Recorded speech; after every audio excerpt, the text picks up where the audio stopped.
Laches, or Courage, by Plato, translated by Benjamin Jowett, read by Mark Cassidy.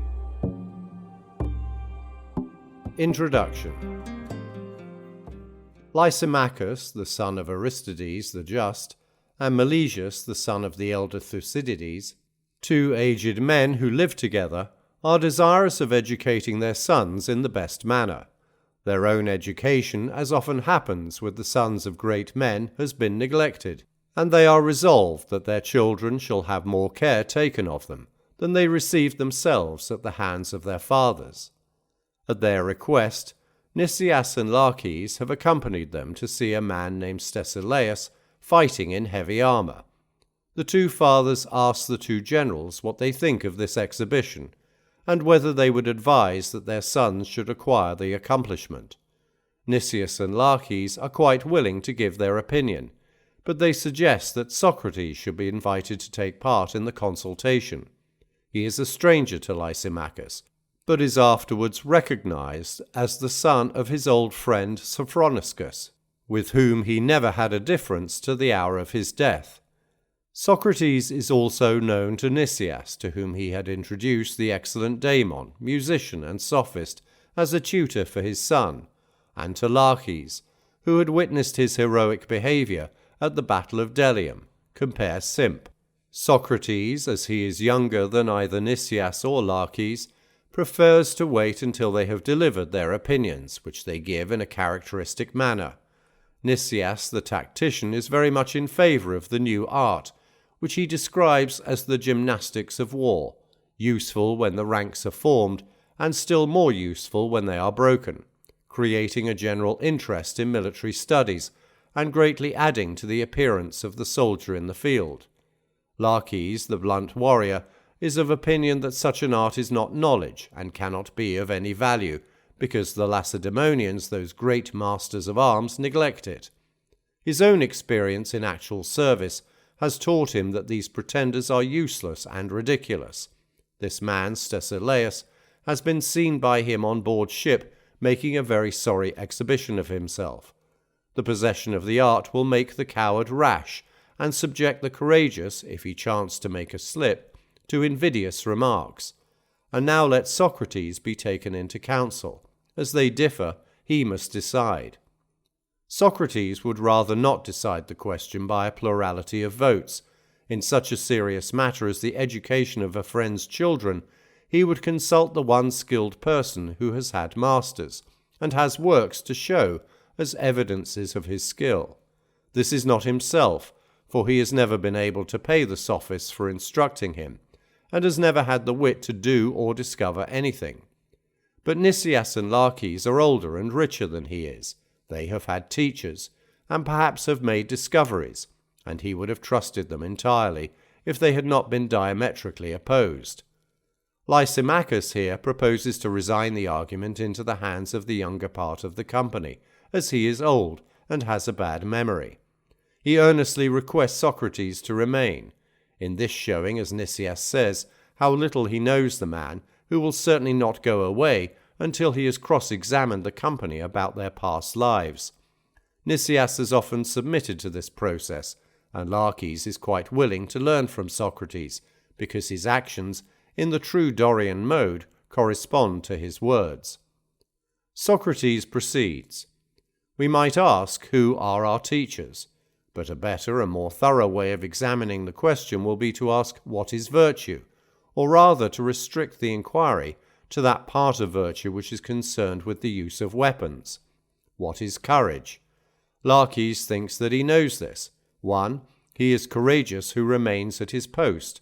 But some nations fight flying, after the manner of Aeneas in Homer, or as the heavy-armed Spartans also did at the Battle of Plataea. 2. Socrates wants a more general definition, not only of military courage, but of courage of all sorts, tried both amid pleasures and pains. Laches replies that this universal courage is endurance, but courage is a good thing, and mere endurance may be hurtful and injurious. Therefore, 3. The element of intelligence must be added. But then again, unintelligent endurance may often be more courageous than the intelligent, the bad than the good. How is this contradiction to be solved? Socrates and Laches are not set to the Dorian mode of words and actions, for their words are all confusion, although their actions are courageous. Still, they must endure in an argument about endurance. Laches is very willing, and is quite sure that he knows what courage is, if he could only tell. Nicias is now appealed to, and in reply he offers a definition which he has heard from Socrates himself, to the effect that 1. Courage is intelligence. Laches derides this, and Socrates inquires what sort of intelligence, to which Nicias replies, intelligence of things terrible. But every man knows the things to be dreaded in his own art. No, they do not. They may predict results, but cannot tell whether they are really terrible. Only the courageous man can tell that.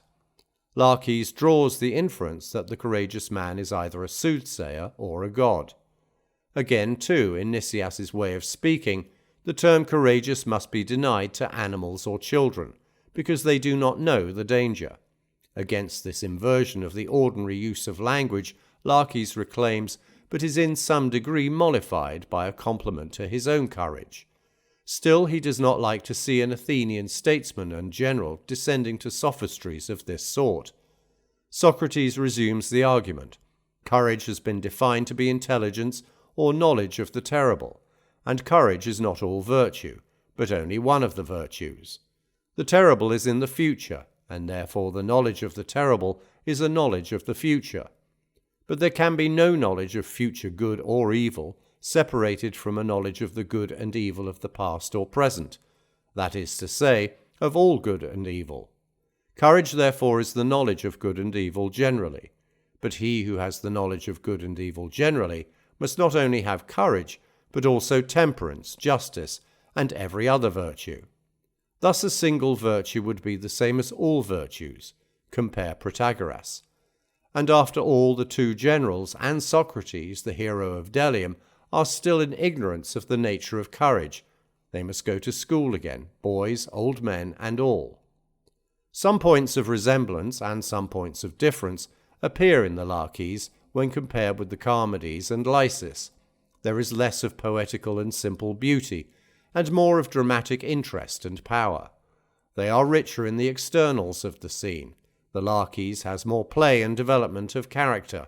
In the Lysis and Charmides, the youths are the central figures, and frequent allusions are made to the place of meeting, which is a palaestra.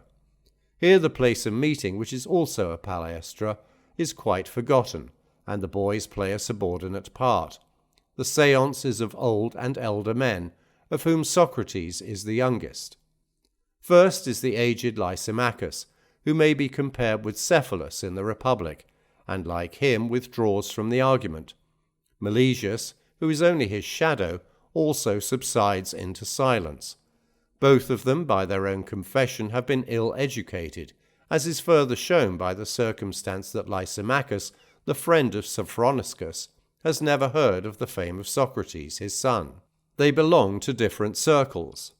In the Meno, their want of education in all but the arts of riding and wrestling is adduced as a proof that virtue cannot be taught.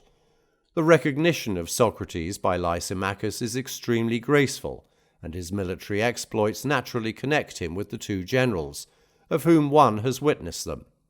The characters of Nicias and Laches are indicated by their opinions on the exhibition of the man fighting in heavy armour. The more enlightened Nicias is quite ready to accept the new art, which Laches treats with ridicule, seeming to think that this, or any other military question, may be settled by asking, "What do the Lacedaemonians say?" The one is the thoughtful general, willing to avail himself of any discovery in the art of war, Aristoph, Aves. The other is the practical man, who relies on his own experience and is the enemy of innovation. He can act but cannot speak, and is apt to lose his temper. It is to be noted that one of them is supposed to be a hearer of Socrates, the other is only acquainted with his actions. Laches is the admirer of the Dorian mode, and into his mouth the remark is put that there are some persons who, having never been taught, are better than those who have. Like a novice in the art of disputation, he is delighted with the hits of Socrates, and is disposed to be angry with the refinements of Nicias. In the discussion of the main thesis of the dialogue, what is courage, the antagonism of the two characters is still more clearly brought out, and in this, as in the preliminary question, the truth is parted between them. Gradually, and not without difficulty, Laches is made to pass on from the more popular to the more philosophical. It has never occurred to him that there was any other courage than that of the soldier, and only by an effort of the mind can he frame a general notion at all. No sooner has this general notion been formed than it evanesces before the dialectic of Socrates, and Nicias appears from the other side with the Socratic doctrine that courage is knowledge. This is explained to mean knowledge of things terrible in the future, but Socrates denies that the knowledge of the future is separable from that of the past and present. In other words, true knowledge is not that of the soothsayer, but of the philosopher, and all knowledge will thus be equivalent to all virtue, a position which elsewhere Socrates is not unwilling to admit, but which will not assist us in distinguishing the nature of courage. In this part of the dialogue, the contrast between the mode of cross-examination which is practiced by Laches and by Socrates, and also the manner in which the definition of Laches is made to approximate to that of Nicias, are worthy of attention. Thus, with some intimation of the connection and unity of virtue and knowledge, we arrive at no distinct result. The two aspects of courage are never harmonized. The knowledge which in the Protagoras is explained as the faculty of estimating pleasures and pains is here lost in an unmeaning and transcendental conception. Yet several true intimations of the nature of courage are allowed to appear. 1. That courage is moral as well as physical. 2. That true courage is inseparable from knowledge. And yet 3. Is based on a natural instinct. Laches exhibits one aspect of courage, Nicias the other. The perfect image and harmony of both is only realized in Socrates himself. The dialogue offers one among many examples of the freedom with which Plato treats facts, for the scene must be supposed to have occurred between BC 424, the year of the Battle of Delium, and BC 418, the year of the Battle of Mantinea, at which Laches fell. But if Socrates was more than 70 years of age at his trial in 399, see Apology, he could not have been a young man at any time after the Battle of Delium. Laches, or courage. Persons of the dialogue: Lysimachus, son of Aristides; Melesus, son of Thucydides; their sons: Nicias, Laches, Socrates. Lysimachus: You have seen the exhibition of the man fighting in armour, Nicias and Laches, but we did not tell you at the time the reason why my friend Melesus and I asked you to go with us and see him. I think that we may as well confess what this was, for we certainly ought not to have any reserve with you. The reason was that we were intending to ask your advice. Some laugh at the very notion of advising others, and when they are asked will not say what they think. They guess at the wishes of the person who asks them, and answer according to his and not according to their own opinion. But as we know that you are good judges, and will say exactly what you think, we have taken you into our counsels. The matter about which I am making all this preface is as follows. Melesus and I have 2 sons, that is his son, and he is named Thucydides after his grandfather, and this is mine, who is also called after his grandfather Aristides. Now we are resolved to take the greatest care of the youths, and not to let them run about as they like, which is too often the way with the young, when they are no longer children, but to begin at once and do the utmost that we can for them. And knowing you to have sons of your own, we thought that you were most likely to have attended to their training and improvement, and if perchance you have not attended to them, we may remind you that you ought to have done so, and would invite you to assist us in the fulfillment of a common duty. I will tell you, Nicias and Laches, even at the risk of being tedious, how we came to think of this. Melesus and I live together, and our sons live with us, and now, as I was saying at first, we are going to confess to you. Both of us often talk to the lads about the many noble deeds which our own fathers did in war and peace, in the management of the allies and in the administration of the city. But neither of us has any deeds of his own which he can show. The truth is that we are ashamed of this contrast being seen by them, and we blame our fathers for letting us be spoiled in the days of our youth, while they were occupied with the concerns of others. And we urge all this upon the lads, pointing out to them that they will not grow up to honour if they are rebellious, and take no pains about themselves, but that if they take pains they may perhaps become worthy of the names which they bear. They on their part promise to comply with our wishes, and our care is to discover what studies or pursuits are likely to be most improving to them. Someone commended to us the art of fighting in armour, which he thought an excellent accomplishment for a young man to learn, and he praised the man whose exhibition you have seen, and told us to go and see him. And we determined that we would go and get you to accompany us, and we were intending at the same time, if you did not object, to take counsel with you about the education of our sons. That is the matter which we wanted to talk over with you, and we hope that you will give us your opinion about this art of fighting in armour, and about any other studies or pursuits which may or may not be desirable for a young man to learn. Please to say whether you agree to our proposal. Nicias. As far as I am concerned, Lysimachus and Melesus, I applaud your purpose and will gladly assist you, and I believe that you, Laches, will be equally glad. Laches. Certainly, Nicias, and I quite approve of the remark which Lysimachus made about his own father and the father of Melesus, and which is applicable not only to them but to us, and to everyone who is occupied with public affairs. As he says, such persons are too apt to be negligent and careless of their own children and their private concerns. There is much truth in that remark of yours, Lysimachus. But why, instead of consulting us, do you not consult our friend Socrates about the education of the youths? He is of the same deme with you, and is always passing his time in places where the youth have any noble study or pursuit, such as you are inquiring after. Lysimachus. Why, Laches, has Socrates ever attended to matters of this sort? Laches. Certainly, Lysimachus. Nicias. That I have the means of knowing as well as Laches, for quite lately he supplied me with a teacher of music for my sons, Damon, the disciple of Agathocles, who is a most accomplished man in every way, as well as a musician, and a companion of inestimable value for young men at their age. Lysimachus. Those who have reached my time of life, Socrates and Nicias and Laches, fall out of acquaintance with the young, because they are generally detained at home by old age. But you, O son of Sophroniscus, should let your fellow demesmen have the benefit of any advice which you are able to give. Moreover, I have a claim upon you as an old friend of your father, for I and he were always companions and friends, and to the hour of his death there never was a difference between us. And now it comes back to me, at the mention of your name, that I have heard these lads talking to one another at home, and often speaking of Socrates in terms of the highest praise. But I have never thought to ask them whether the son of Sophroniscus was the person whom they meant. Tell me, my boys, whether this is the Socrates of whom you have often spoken. Son. Certainly, father, this is he. Lysimachus.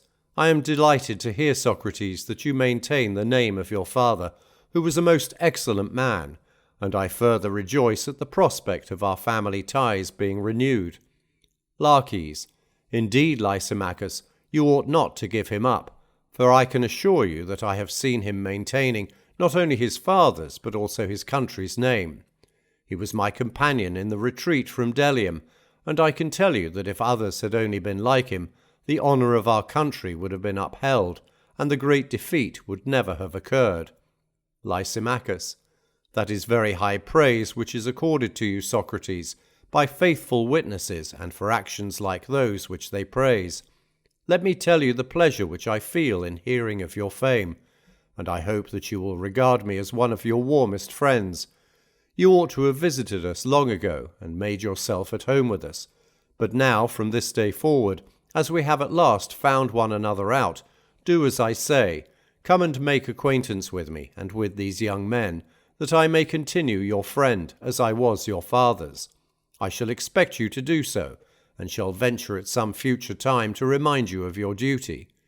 But what say you of the matter of which we were beginning to speak, the art of fighting in armour? Is that a practice in which the lads may be advantageously instructed? Socrates. I will endeavour to advise you, Lysimachus, as far as I can in this matter, and also in every way will comply with your wishes. But as I am younger and not so experienced, I think that I ought certainly to hear first what my elders have to say, and to learn of them, and if I have anything to add, then I may venture to give my opinion to them as well as to you.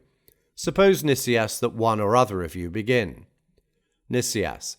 I have no objection, Socrates, and my opinion is that the acquirement of this art is in many ways useful to young men.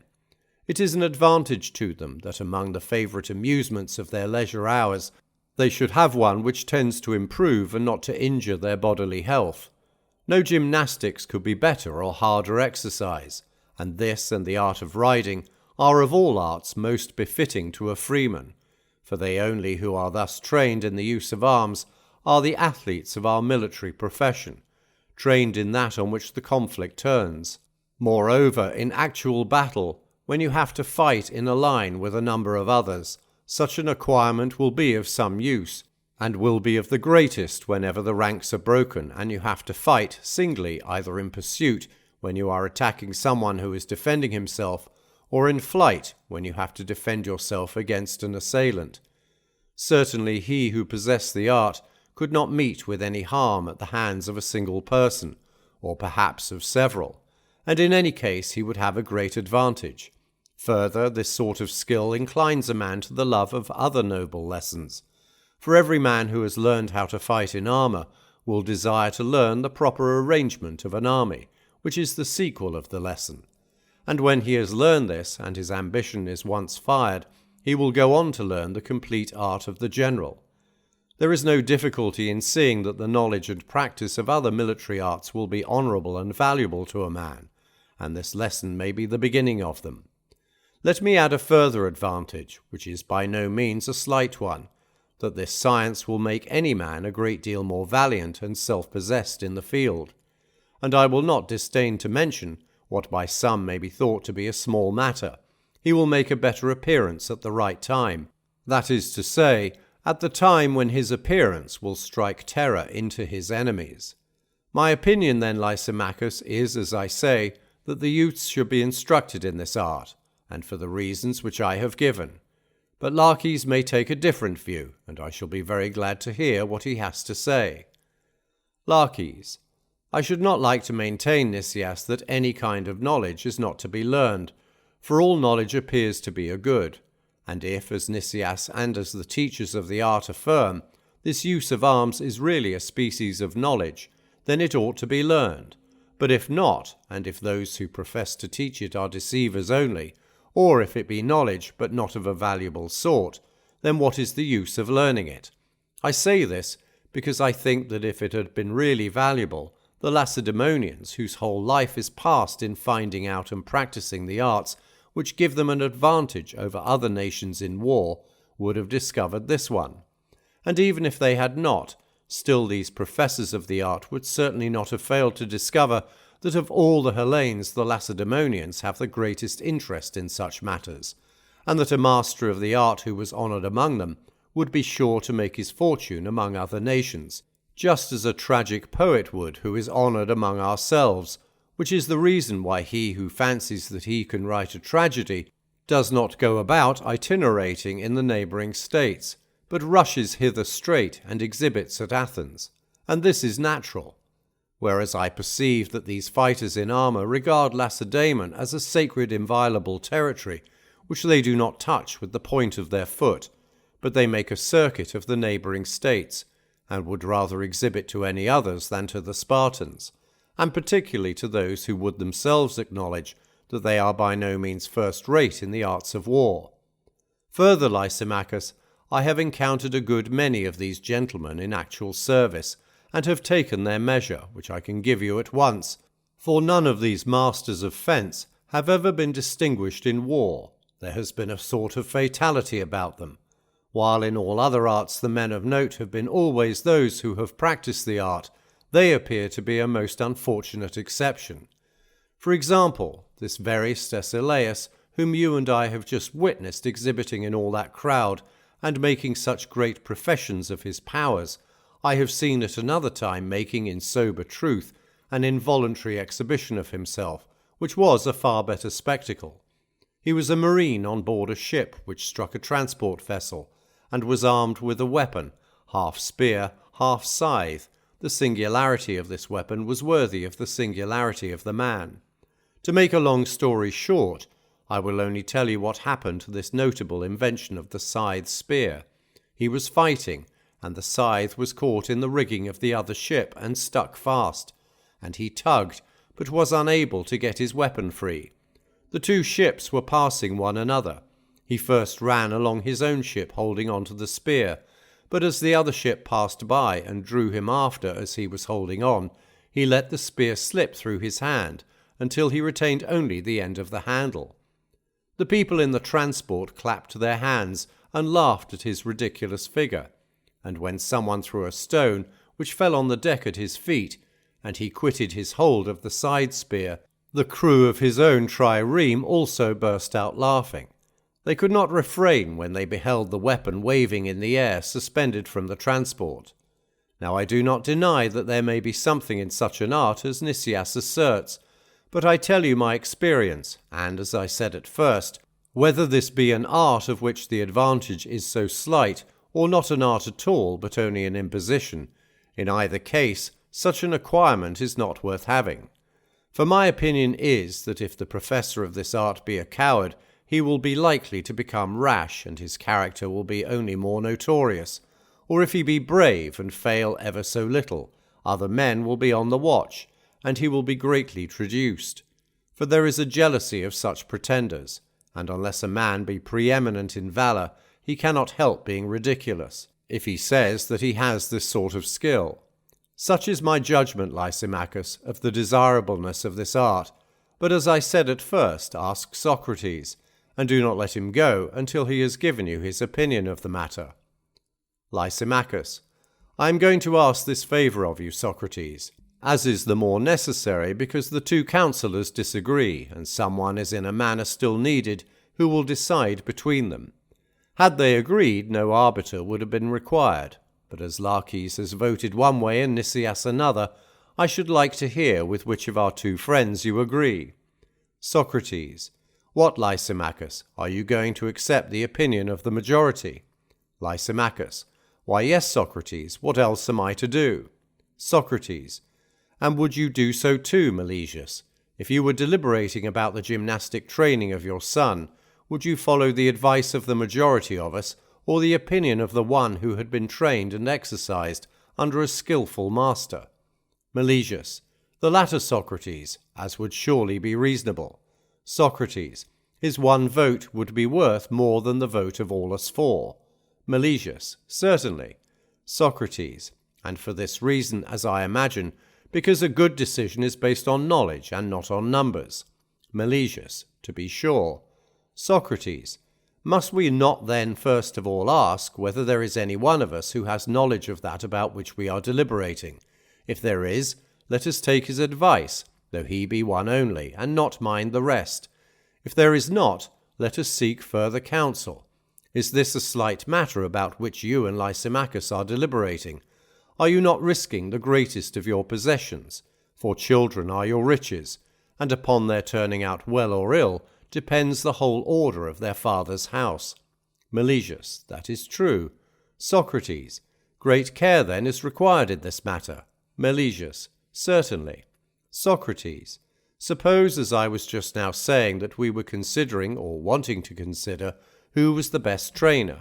Should we not select him who knew and had practised the art, and had the best teachers?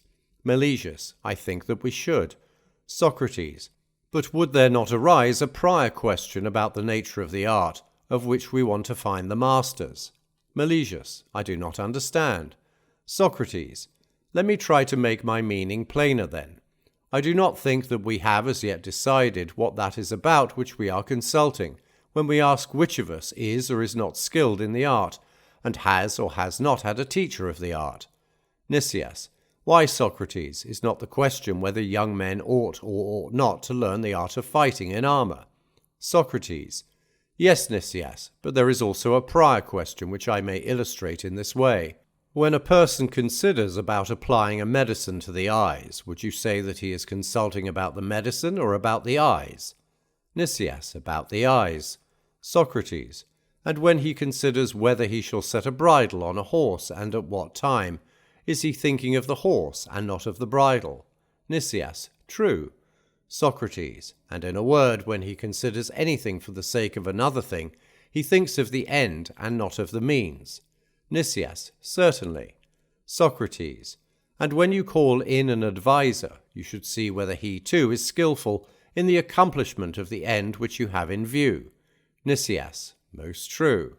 Socrates: And at present we have in view some knowledge of which the end is the soul of youth? Nicias: Yes. Socrates: And we are inquiring which of us is skilful or successful in the treatment of the soul, and which of us has had good teachers? Laches: Well, but Socrates, did you never observe that some persons who have had no teachers are more skilful than those who have in some things? Socrates: Yes, Laches, I have observed that, but you would not be very willing to trust them, if they only professed to be masters of their art, unless they could show some proof of their skill or excellence in one or more works. Laches: That is true. Socrates: And therefore, Laches and Nicias, as Lysimachus and Melesus, in their anxiety to improve the minds of their sons, have asked our advice about them, we too should tell them who our teachers were, if we say that we have had any, and prove them to be in the first place men of merit and experienced trainers of the minds of youth, and also to have been really our teachers. Or if any of us says that he has no teacher, but that he has works of his own to show, then he should point out to them what Athenians or strangers, bond or free, he is generally acknowledged to have improved. But if he can show neither teachers nor works, then he should tell them to look out for others, and not run the risk of spoiling the children of friends, and thereby incurring the most formidable accusation which can be brought against anyone by those nearest to him. As for myself, Lysimachus and Melesus, I am the first to confess that I have never had a teacher of the art of virtue, although I have always from my earliest youth desired to have one. But I am too poor to give money to the sophists, who are the only professors of moral improvement, and to this day I have never been able to discover the art myself, though I should not be surprised if Nicias or Laches may have discovered or learned it, for they are far wealthier than I am, and may therefore have learnt of others, and they are older too, so that they have had more time to make the discovery. And I really believe that they are able to educate a man, for unless they had been confident in their own knowledge, they would never have spoken thus decidedly of the pursuits which are advantageous or hurtful to a young man. I repose confidence in both of them, but I am surprised to find that they differ from one another. And therefore, Lysimachus, as Laches suggested that you should detain me, and not let me go until I answered, I in turn earnestly beseech and advise you to detain Laches and Nicias and question them. I would have you say to them, Socrates avers that he has no knowledge of the matter. He is unable to decide which of you speaks truly. Neither discoverer nor student is he of anything of the kind. But you, Laches and Nicias, should each of you tell us who is the most skilful educator whom you have ever known, and whether you invented the art yourselves or learned of another, and if you learned, who were your respective teachers, and who were their brothers in the art. And then, if you are too much occupied in politics to teach us yourselves, let us go to them, and present them with gifts or make interest with them, or both, in the hope that they may be induced to take charge of our children and of yours. And then they will not grow up inferior and disgrace their ancestors. But if you are yourselves original discoverers in that field, give us some proof of your skill. Who are they who, having been inferior persons, have become under your care good and noble? For if this is your first attempt at education, there is a danger that you may be trying the experiment, not on the vile corpus of a carrion slave, but on your own sons, or the sons of your friend, and, as the proverb says, break the large vessel in learning to make pots. Tell us, then, what qualities you claim or do not claim. Make them tell you that, Lysimachus, and do not let them off. Lysimachus: I very much approve of the words of Socrates, my friends, but you, Nicias and Laches, must determine whether you will be questioned, and give an explanation about matters of this sort. Assuredly, I and Laches would be greatly pleased to hear you answer the questions which Socrates asks, if you will. For I began by saying that we took you into our councils because we thought that you would have attended to the subject, especially as you have children, who, like our own, are nearly of an age to be educated. Well then, if you have no objection, suppose that you take Socrates into partnership, and do you and he ask and answer one another's questions. For as he has well said, we are deliberating about the most important of our concerns. I hope that you will see fit to comply with our request.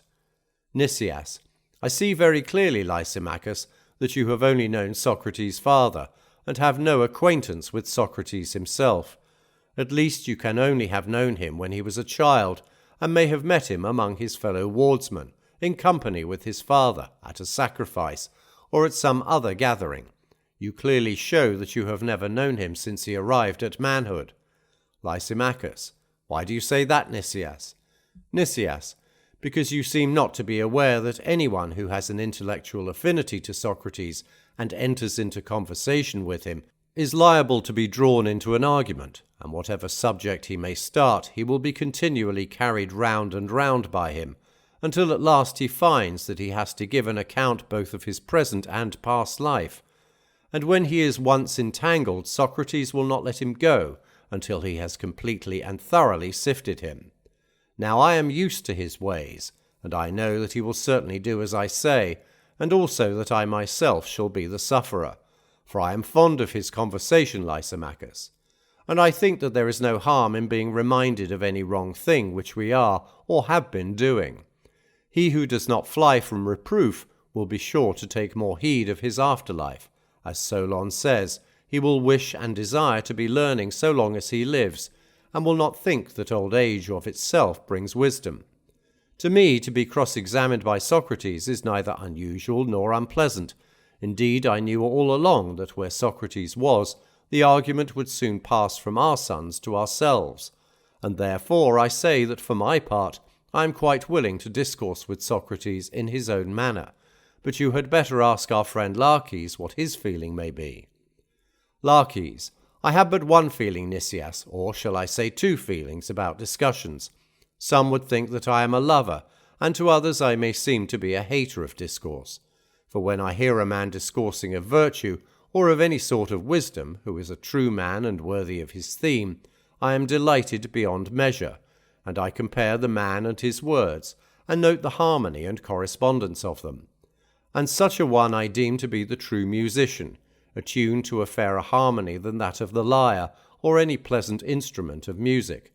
For truly he has in his own life a harmony of words and deeds arranged, not in the Ionian or in the Phrygian mode, nor yet in the Lydian, but in the true Hellenic mode, which is the Dorian and no other.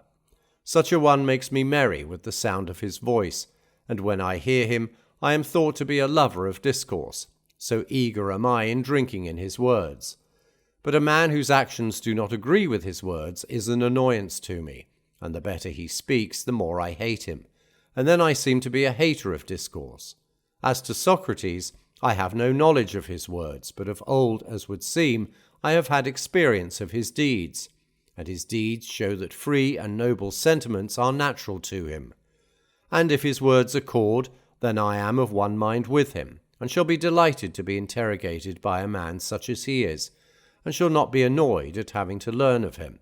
For I too agree with Solon, that I would fain grow old, learning many things. But I must be allowed to add of the good only. Socrates must be willing to allow that he is a good teacher, or I shall be a dull and uncongenial pupil.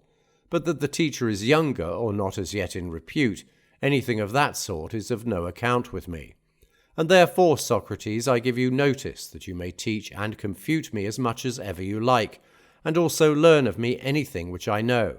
So high is the opinion which I have entertained of you, ever since the day on which you were my companion in danger, and gave a proof of your valour such as only the man of merit can give. Therefore say whatever you like, and do not mind about the difference of our ages. Socrates, I cannot say that either of you show any reluctance to take counsel and advise with me. Lysimachus, but this is our proper business, and yours as well as ours, for I reckon you as one of us. Please then to take my place, and find out from Nicias and Laches what we want to know, for the sake of the youths, and talk and consult with them. For I am old, and my memory is bad, and I do not remember the questions which I am going to ask, or the answers to them, and if there is any interruption I am quite lost. I will therefore beg of you to carry on the proposed discussion by yourselves, and I will listen, and Laches and I will act upon your conclusions. Socrates, let us, Nicias and Laches, comply with the request of Lysimachus and Laches. There will be no harm in asking ourselves the question which was first proposed to us. Who have been our own instructors in this sort of training, and whom have we made better? But the other mode of carrying on the inquiry will bring us equally to the same point, and will be more like proceeding from first principles. For if we knew that the addition of something would improve some other thing, and were able to make the addition, then clearly we must know how that about which we are advising may be best and most easily attained. Perhaps you do not understand what I mean. Then let me make my meaning plainer in this way. Suppose we knew that the addition of sight makes better the eyes which possess this gift, and also were able to impart sight to the eyes, then clearly we should know the nature of sight, and should be able to advise how this gift of sight may be best and most easily attained. But if we knew neither what sight is, nor what hearing is, we should not be very good medical advisers about the eyes or the ears, or about the best mode of giving sight and hearing to them. Laches, that is true, Socrates. Socrates, and are not our two friends, Laches, at this very moment, inviting us to consider in what way the gift of virtue may be imparted to their sons for the improvement of their minds? Laches, very true. Socrates, then must we not first know the nature of virtue? For how can we advise anyone about the best mode of attaining something of which we are wholly ignorant? Laches, I do not think that we can, Socrates. Socrates, then, Laches, we may presume that we know the nature of virtue. Laches, yes. Socrates, and that which we know we must surely be able to tell. Laches, certainly. Socrates, I would not have us begin, my friend, with inquiring about the whole of virtue, for that may be more than we can accomplish. Let us first consider whether we have a sufficient knowledge of a part. The inquiry will thus probably be made easier to us. Laches, let us do as you say, Socrates. Socrates, then which of the parts of virtue shall we select? Must we not select that to which the art of fighting in armour is supposed to conduce, and is not that generally thought to be courage? Laches, yes, certainly. Socrates, then, Laches, suppose that we first set about determining the nature of courage, and in the second place proceed to inquire how the young men may attain this quality by the help of studies and pursuits. Tell me, if you can, what is courage? Laches, indeed, Socrates, I see no difficulty in answering. He is a man of courage who does not run away, but remains at his post and fights against the enemy. There can be no mistake about that. Socrates, very good, Laches. And yet I fear that I did not express myself clearly, and therefore you have answered not the question which I intended to ask, but another. Laches, what do you mean, Socrates? Socrates, I will endeavour to explain. You would call a man courageous who remains at his post and fights with the enemy. Laches, certainly I should. Socrates, and so should I. But what would you say of another man who fights flying instead of remaining? Laches, how flying? Socrates, why, as the Scythians are said to fight, flying as well as pursuing, and as Homer says in praise of the horses of Aeneas, that they knew how to pursue and fly quickly hither and thither. And he passes an encomium on Aeneas himself, as having a knowledge of fear or flight, and calls him an author of fear or flight. Laches, yes, Socrates, and there Homer is right, for he was speaking of chariots, as you were speaking of the Scythian cavalry, who have that way of fighting, but the heavy-armed Greek fights, as I say, remaining in his rank. Socrates. And yet, Laches, you must accept the Lacedaemonians at Plataea, who, when they came upon the light shields of the Persians, are said not to have been willing to stand and fight, and to have fled, but when the ranks of the Persians were broken, they turned upon them like cavalry, and won the battle of Plataea. Laches, that is true. Socrates, that was my meaning when I said that I was to blame in having put my question badly, and that this was the reason of your answering badly. For I meant to ask you not only about the courage of heavy-armed soldiers, but about the courage of cavalry and every other style of soldier, and not only who are courageous in war, but who are courageous in perils by sea, and who in disease or in poverty or again in politics are courageous, and not only who are courageous against pain or fear, but mighty to contend against desires and pleasures, either fixed in their rank or turning upon their enemy. There is this sort of courage, is there not, Laches? Laches. Certainly, Socrates. Socrates. And all these are courageous, but some have courage in pleasures, and some in pains, some in desires, and some in fears, and some are cowards under the same conditions as I should imagine. Laches. Very true. Socrates. Now I was asking about courage and cowardice in general, and I will begin with courage and once more ask, what is that common quality which is the same in all these cases, and which is called courage? Do you now understand what I mean? Laches. Not over well. Socrates. I mean this, as I might ask, what is that quality which is called quickness, and which is found in running, in playing the lyre, in speaking, in learning, and in many other similar actions, or rather which we possess in nearly every action that is worth mentioning of arms, legs, mouth, voice, mind. Would you not apply the term quickness to all of them? Laches. Quite true. Socrates. And suppose I were to be asked by someone, what is that common quality, Socrates, which in all these uses of the word you call quickness? I should say the quality which accomplishes much in a little time, whether in running, speaking, or in any other sort of action. Laches. You would be quite correct. Socrates. And now, Laches, do you try and tell me in like manner what is that common quality which is called courage, and which includes all the various uses of the term when applied both to pleasure and pain, and in all the cases to which I was just now referring. Laches. I should say that courage is a sort of endurance of the soul, if I am to speak of the universal nature which pervades them all. Socrates. But that is what we must do if we are to answer the question, and yet I cannot say that every kind of endurance is, in my opinion, to be deemed courage. Hear my reason. I am sure, Laches, that you would consider courage to be a very noble quality. Laches. Most noble, certainly. Socrates. And you would say that a wise endurance is also good and noble. Laches. Very noble. Socrates. But what would you say of a foolish endurance? Is not that, on the other hand, to be regarded as evil and hurtful? Laches. True. Socrates. And is anything noble which is evil and hurtful? Laches. I ought not to say that, Socrates. Socrates.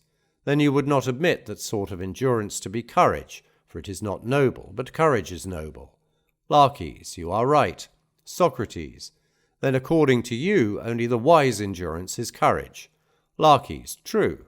Socrates. But as to the epithet wise, wise in what? In all things small as well as great. For example, if a man shows the quality of endurance in spending his money wisely, knowing that by spending he will acquire more in the end, do you call him courageous? Laches. Assuredly not. Socrates. Or, for example, if a man is a physician, and his son, or some patient of his, has inflammation of the lungs, and begs that he may be allowed to eat or drink something, and the other is firm and refuses, is that courage? Laches. No, that is not courage at all, any more than the last. Socrates. Again, take the case of one who endures in war, and is willing to fight, and wisely calculates and knows that others will help him, and that there will be fewer and inferior men against him than there are with him. And suppose that he has also advantages of position. Would you say of such a one who endures with all this wisdom and preparation, that he, or some man in the opposing army who is in the opposite circumstances to these, and yet endures and remains at his post, is the braver? Laches, I should say that the latter Socrates was the braver. Socrates, but surely this is a foolish endurance in comparison with the other. Laches, that is true. Socrates, then you would say that he who in an engagement of cavalry endures, having the knowledge of horsemanship, is not so courageous as he who endures having no such knowledge. Laches, so I should say. Socrates, and he who endures having a knowledge of the use of the sling or the bow, or of any other art, is not so courageous as he who endures not having such a knowledge. Laches, true. Socrates, and he who descends into a well and dives, and holds out in this or any similar action, having no knowledge of diving or the like, is, as you would say, more courageous than those who have this knowledge. Laches, why, Socrates, what else can a man say? Socrates, nothing, if that be what he thinks. Laches, but that is what I do think. Socrates, and yet men who thus run risks and endure are foolish, Laches, in comparison of those who do the same things, having the skill to do them. Laches, that is true. Socrates, but foolish boldness and endurance appeared before to be base and hurtful to us. Laches, quite true. Socrates, whereas courage was acknowledged to be a noble quality. Laches, true. Socrates, and now on the contrary we are saying that the foolish endurance, which was before held in dishonour, is courage. Laches, very true. Socrates, and are we right in saying so? Laches, indeed, Socrates, I am sure that we are not right. Socrates, then according to your statement, you and I, Laches, are not attuned to the Dorian mode, which is a harmony of words and deeds, for our deeds are not in accordance with our words. Any one would say that we had courage who saw us in action, but not, I imagine, he who heard us talking about courage just now. Laches, that is most true. Socrates, and is this condition of ours satisfactory? Laches, quite the reverse. Socrates, suppose, however, that we admit the principle of which we are speaking to a certain extent. Laches, to what extent and what principle do you mean? Socrates, the principle of endurance. We too must endure and persevere in the inquiry, and then courage will not laugh at our faint-heartedness in searching for courage, which after all may very likely be endurance. Laches, I am ready to go on, Socrates, and yet I am unused to investigations of this sort, but the spirit of controversy has been aroused in me by what has been said, and I am really grieved at being thus unable to express my meaning, for I fancy that I do know the nature of courage, but somehow or other she has slipped away from me, and I cannot get hold of her and tell her nature. Socrates, but my dear friend, should not the good sportsman follow the track and not be lazy? Laches, certainly he should. Socrates, and shall we invite Nicias to join us? He may be better at the sport than we are. What do you say? Laches, I should like that. Socrates, come then, Nicias, and do what you can to help your friends, who are tossing on the waves of argument, and at the last gasp. You see our extremity, and may save us and also settle your own opinion, if you will tell us what you think about courage. Nicias, I have been thinking, Socrates, that you and Laches are not defining courage in the right way, for you have forgotten an excellent saying which I have heard from your own lips. Socrates, what is it, Nicias? Nicias, I have often heard you say that every man is good in that in which he is wise, and bad in that in which he is unwise. Socrates, that is certainly true, Nicias. Nicias, and therefore if the brave man is good, he is also wise. Socrates, do you hear him, Laches? Laches, yes, I hear him, but I do not very well understand him. Socrates, I think that I understand him, and he appears to me to mean that courage is a sort of wisdom. Laches, what can he possibly mean, Socrates? Socrates, that is a question which you must ask of himself. Laches, yes. Socrates, tell him then, Nicias, what you mean by this wisdom, for you surely do not mean the wisdom which plays the flute. Nicias, certainly not. Socrates, nor the wisdom which plays the lyre. Nicias, no. Socrates, but what is this knowledge then, and of what? Laches, I think that you put the question to him very well, Socrates, and I would like him to say what is the nature of this knowledge or wisdom. Nicias, I mean to say, Laches, that courage is the knowledge of that which inspires fear or confidence in war or in anything. Laches, how strangely he is talking, Socrates. Socrates, why do you say so, Laches? Laches, why surely courage is one thing and wisdom another. Socrates, that is just what Nicias denies. Laches, yes, that is what he denies, but he is so silly. Socrates, suppose that we instruct instead of abusing him. Nicias, Laches does not want to instruct me, Socrates, but having been proved to be talking nonsense himself, he wants to prove that I have been doing the same.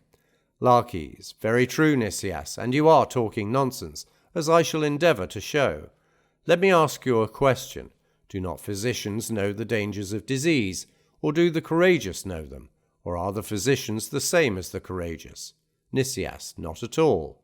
Laches, no more than the husbandmen who know the dangers of husbandry, or than other craftsmen who have a knowledge of that which inspires them with fear or confidence in their own arts, and yet they are not courageous a whit the more for that.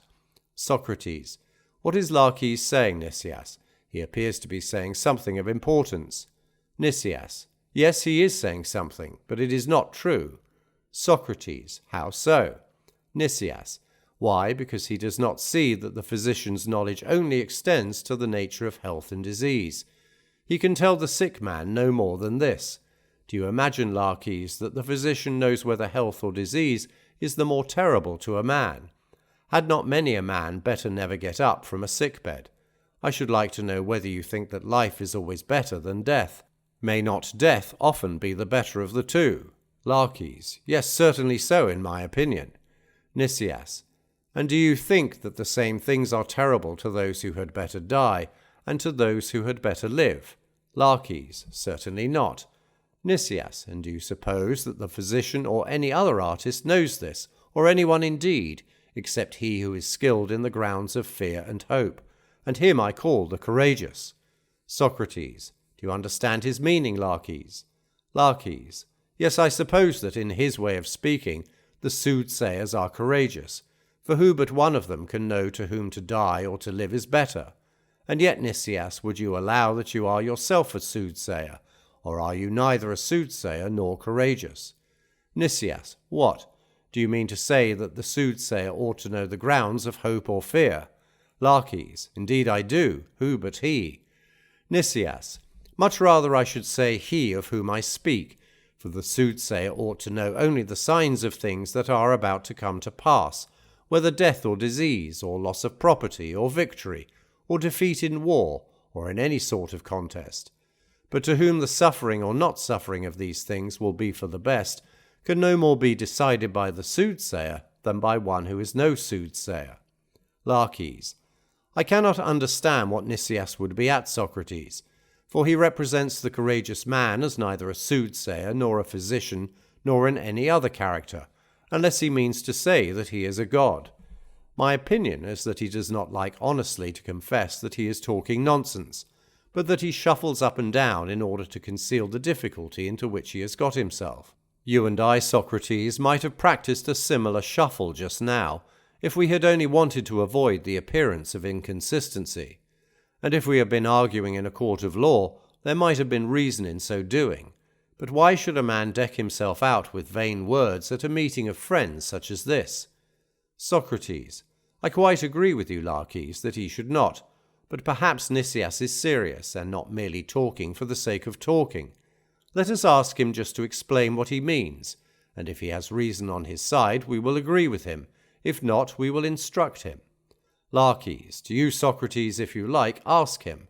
I think that I have asked enough. Socrates, I do not see why I should not, and my question will do for both of us. Laches, very good. Socrates, then tell me, Nicias, or rather tell us, for Laches and I are partners in the argument. Do you mean to affirm that courage is the knowledge of the grounds of hope and fear? Nicias, I do. Socrates, and not every man has this knowledge. The physician and the soothsayer have it not, and they will not be courageous unless they acquire it. That is what you were saying? Nicias, I was. Socrates, then this is certainly not a thing which every pig would know, as the proverb says, and therefore he could not be courageous. Nicias, I think not. Socrates, clearly not, Nicias. Not even such a big pig as the Crommyonian sow would be called by you courageous. And this I say not as a joke, but because I think that he who assents to your doctrine, that courage is the knowledge of the grounds of fear and hope, cannot allow that any wild beast is courageous, unless he admits that a lion or a leopard, or perhaps a boar, or any other animal, has such a degree of wisdom that he knows things which but a few human beings ever know by reason of their difficulty. He who takes your view of courage must affirm that a lion and a stag and a bull and a monkey have equally little pretensions to courage. Laches, capital, Socrates, by the gods that is truly good. And I hope, Nicias, that you will tell us whether these animals, which we all admit to be courageous, are really wiser than mankind, or whether you will have the boldness in the face of universal opinion to deny their courage. Nicias, why, Laches, I do not call animals or any other things which have no fear of dangers, because they are ignorant of them, courageous, but only fearless and senseless. Do you imagine that I should call little children courageous, which fear no dangers because they know none? There is a difference, to my way of thinking, between fearlessness and courage.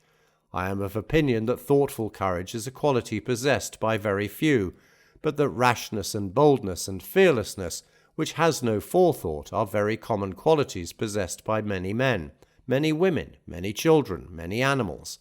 And you, and men in general, call by the term courageous actions which I call rash. My courageous actions are wise actions. Laches, behold, Socrates, how admirably, as he thinks, he dresses himself out in words, while seeking to deprive of the honour of courage those whom all the world acknowledges to be courageous. Nicias, not so, Laches, but do not be alarmed, for I am quite willing to say of you, and also of Lamachus, and of many other Athenians, that you are courageous and therefore wise. Laches, I could answer that, but I would not have you cast in my teeth that I am a haughty Axonian. Socrates, do not answer him, Laches. I rather fancy that you are not aware of the source from which his wisdom is derived. He has got all this from my friend Damon, and Damon is always with Prodicus, who, of all the sophists, is considered to be the best puller to pieces of words of this sort. Laches, yes, Socrates, and the examination of such niceties is a much more suitable employment for a sophist than for a great statesman whom the city chooses to preside over her.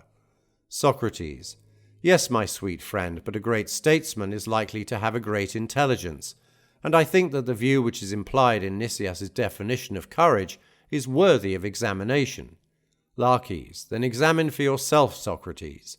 Socrates, that is what I am going to do, my dear friend. Do not, however, suppose that I shall let you out of the partnership, for I shall expect you to apply your mind, and join with me in the consideration of the question. Laches, I will if you think that I ought. Socrates, yes, I do. But I must beg of you, Nicias, to begin again. You remember that we originally considered courage to be a part of virtue. Nicias, very true. Socrates, and you yourself said that it was a part, and there were many other parts, all of which taken together are called virtue. Nicias, certainly. Socrates, do you agree with me about the parts? For I say that justice, temperance, and the like are all of them parts of virtue as well as courage. Would you not say the same? Nicias, certainly. Socrates, well then, so far we are agreed. And now let us proceed a step, and try to arrive at a similar agreement about the fearful and the hopeful. I do not want you to be thinking one thing and myself another. Let me then tell you my own opinion, and if I am wrong you shall set me right. In my opinion, the terrible and the hopeful are the things which do or do not create fear, and fear is not of the present nor of the past, but is of future and expected evil. Do you not agree to that, Laches? Laches, yes, Socrates, entirely. Socrates, that is my view, Nicias. The terrible things, as I should say, are the evils which are future, and the hopeful are the good or not evil things which are future. Do you or do you not agree with me? Nicias, I agree. Socrates, and the knowledge of these things you call courage. Nicias, precisely. Socrates, and now let me see whether you agree with Laches and myself as to a third point. Nicias, what is that? Socrates, I will tell you. He and I have a notion that there is not one knowledge or science of the past, another of the present, a third of what is likely to be best, and what will be best in the future. But that of all three there is one science only. For example, there is one science of medicine, which is concerned with the inspection of health equally in all times, present, past, and future, and one science of husbandry in like manner, which is concerned with the productions of the earth in all times. As to the art of the general, you yourselves will be my witnesses that he has an excellent foreknowledge of the future, and that he claims to be the master and not the servant of the soothsayer, because he knows better what is happening or is likely to happen in war, and accordingly the law places the soothsayer under the general, and not the general under the soothsayer. Am I not correct in saying so, Laches? Laches, quite correct. Socrates, and do you, Nicias, also acknowledge that the same science has understanding of the same things, whether future, present, or past? Nicias, yes indeed, Socrates, that is my opinion. Socrates, and courage, my friend, is, as you say, a knowledge of the fearful and of the hopeful. Nicias, yes.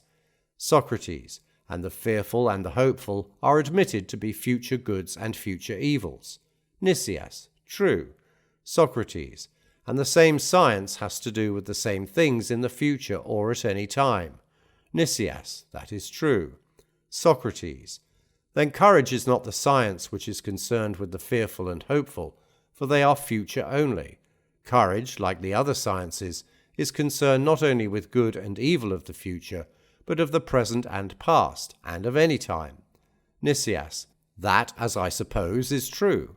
Socrates, then the answer which you have given, Nicias, includes only a third part of courage, but our question extended to the whole nature of courage, and according to your view, that is, according to your present view, courage is not only the knowledge of the hopeful and the fearful, but seems to include nearly every good and evil without reference to time. What do you say to that alteration in your statement? Nicias, I agree, Socrates. Socrates, but then, my dear friend, if a man knew all good and evil, and how they are and have been and will be produced, would he not be perfect and wanting in no virtue, whether justice or temperance or holiness? He would possess them all, and he would know which were dangers and which were not, and guard against them, whether they were supernatural or natural. And he would provide the good, as he would know how to deal both with gods or men. Nicias, I think, Socrates, that there is a great deal of truth in what you say. Socrates, but then, Nicias, courage, according to this new definition of yours, instead of being a part of virtue only, will be all virtue. Nicias, it would seem so. Socrates, but we were saying that courage is one of the parts of virtue. Nicias, yes, that was what we were saying. Socrates, and that is in contradiction with our present view. Nicias, that appears to be the case. Socrates, then, Nicias, we have not discovered what courage is. Nicias, we have not. Laches, and yet, friend Nicias, I imagined that you would have made the discovery when you were so contemptuous of the answers which I made to Socrates. I had very great hopes that you would have been enlightened by the wisdom of Damon. Nicias, I perceive, Laches, that you think nothing of having displayed your ignorance of the nature of courage, but you look only to see whether I have not made a similar display. And if we are both equally ignorant of the things which a man who is good for anything should know, that, I suppose, will be of no consequence. You certainly appear to me very like the rest of the world, looking at your neighbour and not at yourself. I am of opinion that enough has been said on the subject which we have been discussing, and if anything has been imperfectly said, that may be hereafter corrected by the help of Damon, whom you think to laugh down, although you have never seen him, and with the help of others. And when I am satisfied myself, I will freely impart my satisfaction to you, for I think that you are very much in want of knowledge. Laches, you are a philosopher, Nicias, of that I am aware. Nevertheless, I would recommend Lysimachus and Melesus not to take you and me as advisers about the education of their children, but, as I said at first, they should ask Socrates and not let him off. If my own sons were old enough, I would have asked him myself. Nicias, To that I quite agree, if Socrates is willing to take them under his charge. I should not wish for anyone else to be the tutor of Niceratus, but I observe that when I mention the matter to him, he recommends to me some other tutor and refuses himself. Perhaps he may be more ready to listen to you, Lysimachus. Lysimachus, he ought, Nicias, for certainly I would do things for him which I would not do for many others. What do you say, Socrates? Will you comply? And are you ready to give assistance in the improvement of the youths? Socrates, indeed, Lysimachus, I should be very wrong in refusing to aid in the improvement of anybody. And if I had shown in this conversation that I had a knowledge which Nicias and Laches have not, then I admit that you would be right in inviting me to perform this duty. But as we are all in the same perplexity, why should one of us be preferred to another?